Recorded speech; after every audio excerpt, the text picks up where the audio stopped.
JD Vance, the media is lying in order to derail the president's agenda. It's really that simple. And this is from Marco Rubio. This story is just the latest example of a long running series of 100% fake news reports claiming a rift inside the Trump administration over how to end the war in Ukraine. These people don't just get things wrong, they literally make things up. And this is from NBC News. So, U.S. Army Secretary warned Ukraine of imminent defeat while pushing initial peace plan. The meeting last week was just the latest example of a long running rift inside the Trump administration over how to end the war in Ukraine. Now, it's probably a very delicate process. Diplomacy can be very complicated, very convoluted, very complex. And I'm sure that this is a really entangled situation. And for the for the United States to be in the middle trying to broker between the two is, I mean, nothing short of really a miracle, in my opinion. Just for them, just both sides. I mean, look, like Ukraine's gotten over $100 billion from the United States, so they've got plenty of reasons to listen to the United States. But Russia, on the other hand, I mean, it's surprising that Trump even got Vladimir Putin to the table. All right. Anyway, in a meeting with Ukrainian officials in Kiev last week, U.S. Army Secretary Dan Driscoll delivered a grim assessment.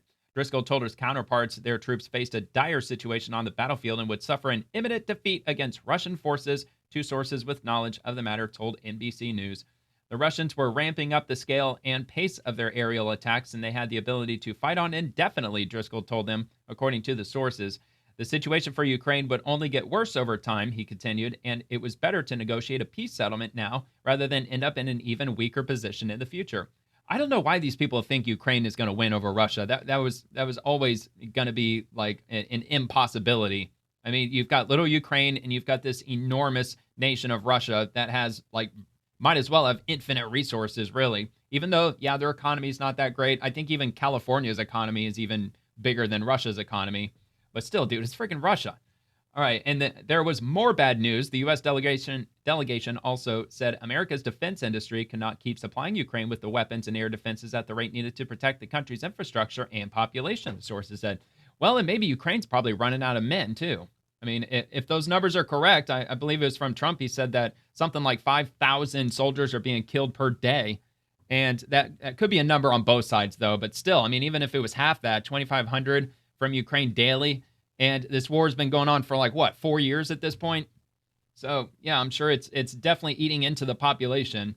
I mean, it'd be almost scary to see what the population of women against the population of men in Ukraine stand today. Anyway, Driscoll's message came after he had presented a U.S.-backed peace plan that Kiev officials viewed as a capitulation to Moscow, according to the two sources. The message was basically, you are losing, one of the sources said, and you need to accept the deal. The meeting between Driscoll and the Ukrainians was part of an effort by some Trump administration officials to press the Ukrainians to accept the new U.S.-backed peace proposal without delay, even though it embraced Russia's maximalist demands and required painful concessions from Kiev's government, multiple current and former Western officials said. Ukraine politely declined to sign on to the peace plan as it was presented, and the proposal has been heavily revised since the discussions between Driscoll and Ukrainian officials last week.